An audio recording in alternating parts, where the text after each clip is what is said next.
इस बात की जिद पे अड़ा बैठा है, देश के प्रधानमंत्री को अपनी जिद छोड़नी पड़े। इसके लिए साथियों आपको इस आंदोलन में और बड़ी भूमिका निभानी पड़ेगी। मैं उम्मीद करूंगा कि हमारे इस इलाके के लोग ज्यादा बड़ी संख्या में जाकर के उस आंदोलन को मजबूत करने का काम करेंगे। यहाँ साथियों मेरे इस्तीफे की बारी बारी से जिक्र किया जा रहा था, मैंने इस्तीफा क्यों दिया, मुझे इस्तीफा क्यों देना पड़ा। साथियों मैं आपको इसका कारण बताना चाहूंगा। हरियाणा की विधानसभा का सत्र चल रहा था, जहाँ विपक्ष कांग्रेस की सबसे बड़ी पार्टी थी। कांग्रेस की जिम्मेवारी बनती थी कि सरकार के खिलाफ किसानों की लड़ाई के लिए किसान के साथ न्याय हो, किसान की बात को लोकसभा में केंद्र में प्रधानमंत्री तक पहुंचाया जा सके। इसके लिए हमें उनकी आवाज जहां विधानसभा में उठानी चाहिए थी, जहां उनकी लड़ाई लड़नी चाहिए थी, जहां कांग्रेस को काम रोको प्रस्ताव देना चाहिए था। जो कांग्रेसी आज रोज अखबारों में खबर छपाते और कहते हैं, कभी हुड्डा कहता है, कभी उसका बेटा बोलता है, कभी कोई और तीसरा कांग्रेसी अखबार की खबर बनना चाहता है, जो बारी बारी ये कहते हैं कि हम अविश्वास प्रस्ताव लेकर के आएंगे। जिस दिन प्रस्ताव कांग्रेस पार्टी के सामने सरकार की तरफ से रखा गया था, उस दिन कांग्रेस पार्टी की जिम्मेवारी बनती थी कि उस प्रस्ताव के ऊपर चर्चा करते, उस प्रस्ताव के ऊपर अपनी बात कहते, उस प्रस्ताव के ऊपर किसान का पक्ष रखते, सरकार को मजबूर करने का काम करते। लेकिन साथियों वहां पक्ष रखने की बजाय कांग्रेस के लोगों ने वॉकआउट करके सरकार की मदद करने का काम किया था। मैं नहीं कहता कि भूपेंद्र सिंह हुड्डा आज भारतीय जनता पार्टी के एजेंट के रूप में काम करता है। ये बात कांग्रेस की कार्य समिति की, राष्ट्रीय कार्य समिति की जब बैठक हो रही थी, जिस चिट्ठी के ऊपर भूपेंद्र सिंह हुड्डा ने दस्तखत किए थे, जो आजाद ने एक चिट्ठी तैयार करी थी जिसपे इन्होंने दस्तखत किए थे और कहा था कि हमें स्थायी अध्यक्ष चाहिए। उस वक्त जब मीटिंग दोबारा हुई थी, उस मीटिंग के अंदर कांग्रेस की अध्यक्ष कुमारी शैलजा जी ने सब मीटिंग में ये बात कही थी कि भूपेंद्र सिंह हुड्डा, जिनको कांग्रेस को मजबूत करना चाहिए था, जिस हुड्डा को कांग्रेस ने 10 साल मुख्यमंत्री बना करके रखा, जिसको 3 बार लोकसभा का मेंबर बनाने का काम किया, आज वही व्यक्ति कांग्रेस की पीठ में छुरा घोंप रहा है। उसने यहाँ तक भी नहीं, उसने ये भी कहा कि आज भी भारतीय जनता पार्टी के एजेंट के रूप में काम कर रहा है।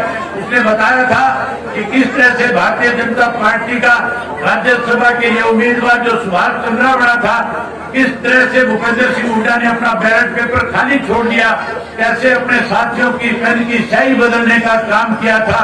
वही उसके साथ साथ साथियों ये भी कहा गया था कि अपने बेटे को राज्यसभा का मेंबर बनाने के लिए सरकार से हाथ मिला लिया था, और अब जब सरकार के सामने किसान का पक्ष रखना चाहिए था, उस वक्त विधानसभा छोड़ करके वॉकआउट करके बाहर चला गया था। ये लोग आज भी भारतीय जनता पार्टी की कैसे ताकत बढ़ी रहे, इसके लिए एजेंट के रूप में काम कर रहे हैं। इसलिए आम आदमी की जिम्मेवारी बन जाती है। इंडियन नेशनल लोकल पार्टी तो चौधरी देवीलाल का लगाया हुआ पौधा है। चौधरी देवीलाल ने सदैव किसान के साथ खड़े होकर के, कमजोर वर्ग के लोगों के साथ खड़े होकर के न्याय कराने का काम किया। कुछ लोगों ने चौधरी देवीलाल के नाम पे इस प्रदेश में दाव लगाने का काम किया। कुछ लोगों ने जननायक के नाम से चौधरी देवीलाल का फोटो लोगों को दिखा करके विधानसभा में पहुंचने का काम किया। उनमें बहुत सारे ऐसे लोग थे जो धरनों में जाया करते थे और कहते थे हम किसान के साथ पहले हैं, हम सरकार के साथ बाद में हैं। आज वो लोग कहीं दिखाई नहीं देते। यहाँ तक भी कहा गया था, जिस दिन पीपली के अंदर लाठीचार्ज हुआ था, पीपली में किसानों के ऊपर पुलिस लाठियां बरसा रही थी, तो जननायक पार्टी के लोग कह रहे थे कि हमने जो लाठियां किसान के पीठ पे पड़ी है, वो लाठी किसान के नहीं चौधरी देवीलाल के पीठ पे पड़ी है। उनको इस बात का शायद एहसास नहीं था कि चौधरी देवीलाल ने सदा लोगों की लड़ाई लड़ने का काम किया है। तुम लोगों ने तो चौधरी देवीलाल की नीतियों को बीजेपी की गिरवी रखने का काम किया है। एक वक्त तुम्हारे लिए ऐसा इस प्रदेश में खड़ा हो जाएगा कि आप लोग को कोई ब्याह शादी का कार्ड भी नहीं देगा। आज तो हालात उससे भी ज्यादा अवसर हो गए साथियों।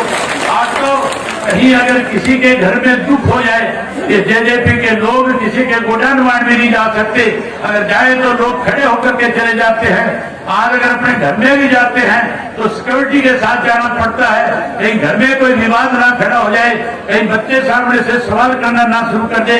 जिन लोगों ने इस किस्म से इस प्रदेश के लोगों के साथ विश्वासघात किया है, आज आपके सामने मौका है जहाँ इस आंदोलन को मजबूत करो, कहीं ऐसे लोगों को भी सबक सिखाओ ताकि आने वाले समय में कोई भी चौधरी देवीलाल की तस्वीर देख करके उनके नाम को बदनाम करने की हिम्मत ना जुटा पाए।